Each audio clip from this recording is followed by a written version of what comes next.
The relentless August sun blazed overhead as I stumbled down the parched road. My muscles screamed under the burden of an oversized backpack and a bulky gym bag. Sweat cascaded down my face, saturating my black t-shirt, marking it with stark white streaks. My socks and sneakers were utterly drenched. "Ethan, move quickly." Sarah's voice rang out from ahead, vibrant and defiant against the sweltering heat. I mumbled under my breath, urging my legs to quicken. How she walked so confidently in this weather was a mystery.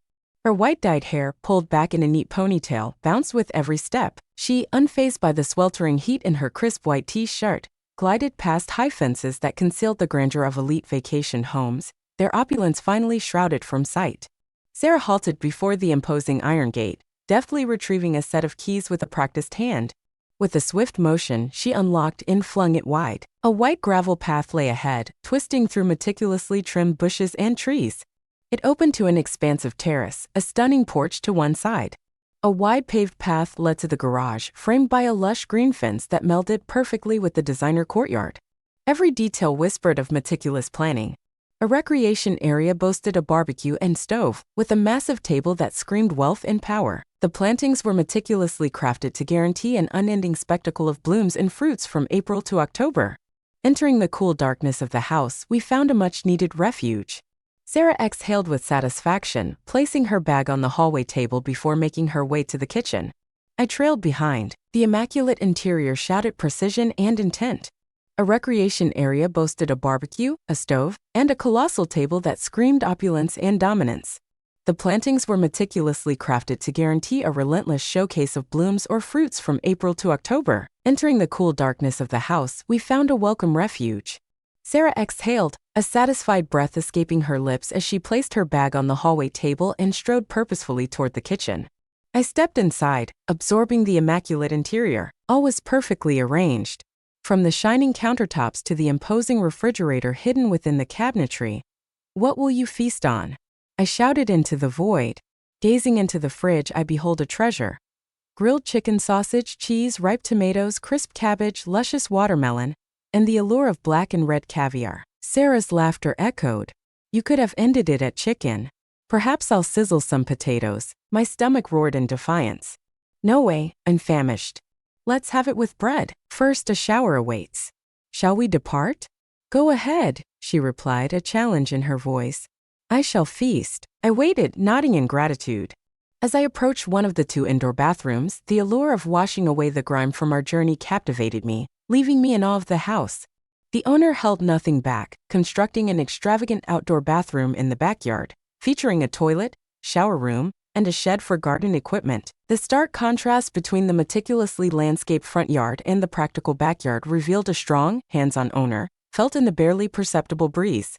The air hung heavy with the aroma of hay and scorched earth. I saw Sarah, frozen in place, eyes shut tight, her face etched with intensity. She absorbed the silence, relishing this fleeting second of tranquility, unwilling to break the spell. I edged nearer to the ominous wooden booth crowned by a dark tank. The structure stood elegantly, its white facade a testament to craftsmanship. Boards fit together so seamlessly that the joints were nearly invisible. Small, unglazed windows peeked just beneath the roof, while the door featured 3 vertical slots. Nearby, clothes and towels hung, and a shoe shelf awaited below. I dared to look within. The walls bore a vibrant mosaic, a striking portrayal of BS in Roman form. A single press of the wall regulator unleashed a torrent of water, cascading not from a showerhead but pouring directly from the ceiling, drenching the heart of the cabin. The shelves brimmed with gels, shampoos, and washcloths. I stepped back, captivated by the meticulous detail. But then a chilling realization struck. Sarah was gone. Believing she returned to the house, I resolved to step inside and seize the food we had discussed. As I walked, thoughts of Sarah consumed me. She had raised me alone. After Dad's departure as deputy director of a construction materials company, she vowed never to remarry, seldom allowing herself a Sarah's respite. I had the fortune of visiting the sea twice a year, always content, yet I couldn't recall the last time she truly escaped. Lost in thought, I stepped into the kitchen and nearly crashed into Sarah, who gasped in surprise. As I stumbled back, I instinctively reached out, grasping her hands, something foreign, yet charged with her confusion and turmoil. I swiftly withdrew my hands and retreated, murmuring, "Not quite." Sarah cleared her throat, her fingers brushing the fabric of her shirt with purpose. "No harm done," she declared. I soared above the ordinary. "I'm on my way to find you. Shall we venture to the river you spoke of?" I nodded, thankful for the escape. That resonates powerfully. I need to seize a serrant for sustenance. Rummaging through the fridge, I seized a chicken leg and a ripe tomato, but an unsettling feeling clung to me like a shadow. A subtle shift had occurred in my perception of my Sarah. It was likely nothing, I reassured myself, merely the heat and strange surroundings toying with my senses. Unbeknownst to me, this was merely the dawn of a summer that would alter everything between Sarah and me. As we ventured into the woods, my thoughts still swirling from our earlier encounter, the forest wrapped around us, a refreshing refuge from the searing heat. The air pulsed with the scent of ripe berries and nuts as a symphony of bird songs and rustling leaves enveloped us. "Sarah!" I shouted, aware she had pulled ahead. "Hold on." She spun around, and I almost lost my footing. She donned a sheer nightgown, far from what I had anticipated for our stroll to the river. "What's the matter?" she questioned, sensing my uncertainty. I swallowed hard, fighting to steady my voice. "Isn't that your nightgown?" Her eyes fell, a sudden awareness of her attire dawning upon her. "Ah, this lay atop my bag. Does it truly matter?" I shrugged, silence gripping me, and we walked on, acutely aware of her presence, every subtle shift of fabric against her skin igniting my senses. The path unveiled a clearing by the river, a wooden pier stretching over the crystal-clear water, fish darting beneath the surface. A picnic area beckoned. "Aren't you going swimming?" For a fleeting second, doubt gripped me, a wave of self-consciousness crashing over. "What about you?" She beckoned, a hand waves away, indifferent. "I left my swimsuit behind. You go on without me." Before I could utter a word, she was already striding towards the pier. I was spellbound as she approached the edge and in an instant, plunged elegantly into the depths. The nightgown clung to her form as she emerged, revealing more than it concealed. My heart raced as I shed my clothes and plunged into the water after her. The biting cold pierced through, a stark relief from the chaos of my mind. Relief clashed with apprehension within me. "What are you implying?" She exhaled sharply, fingers tangling in her drenched hair. "The tension between us is undeniable. It is unjust." I nodded, speechless. She was right. These feelings, whatever they may be, could not persist in the wake of Sarah and Son's unresolved past. Her voice faded, and I felt an irresistible pull inching closer, captivated by an unseen force. "We were so close I could see the water, Sarah," I gasped, my fingers brushing her face for a fleeting second. Time froze, and then, with a sudden gasp, she broke free. "No," she declared, her voice quivering with unspoken tension. "We cannot, Ethan. This is unacceptable." The spell shattered, and a tide of shame engulfed me. I apologize for my mumbling. I can't fathom what caused me to look away from her gaze. Sarah inhaled sharply. "All is well." She's desperately seeking calm. "We're exhausted, and here, it's all too easy to lose ourselves in the now. Let's erase the past." I nodded, thankful for the help she extended, and we glided back to the pier in silence.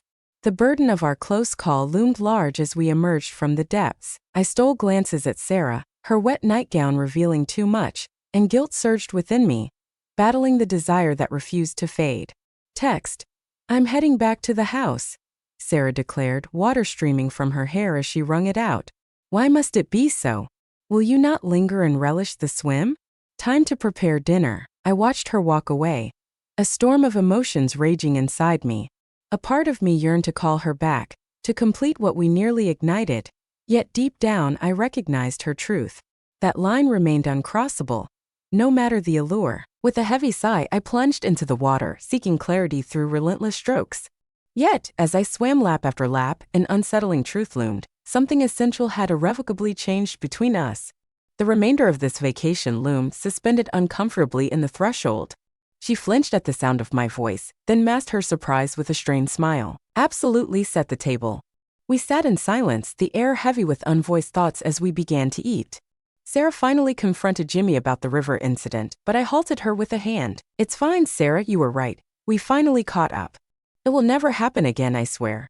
She nodded, a wave of relief washing over her. "That's excellent."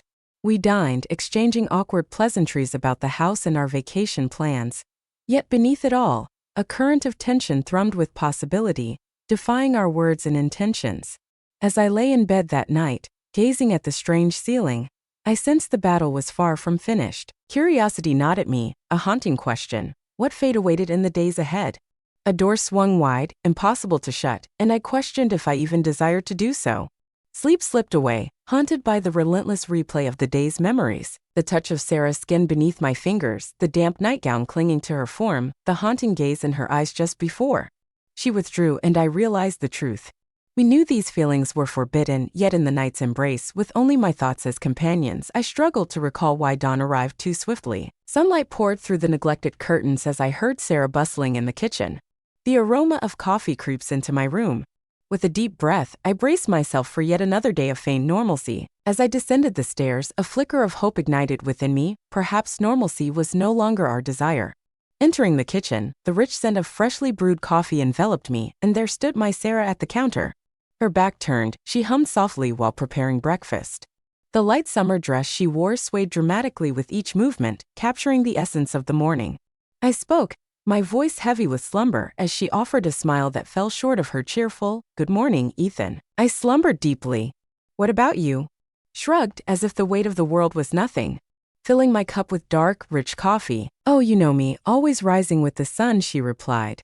We dined in silence, the shadows of yesterday hanging heavily between us.